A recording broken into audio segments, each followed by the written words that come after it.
এরপর এই দুটি বিন্দু দিয়ে যে দূরত্ব পাবো তা নির্ণয় করব। সুতরাং নির্ণয় দূরত্ব সমান √2 মাইনাস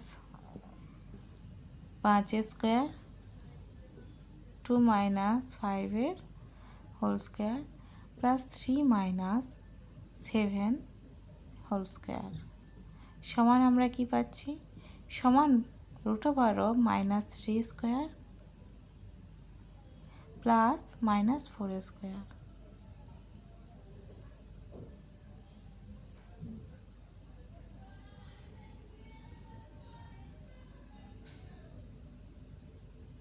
এটা ভুল হয়ে আছে, -4²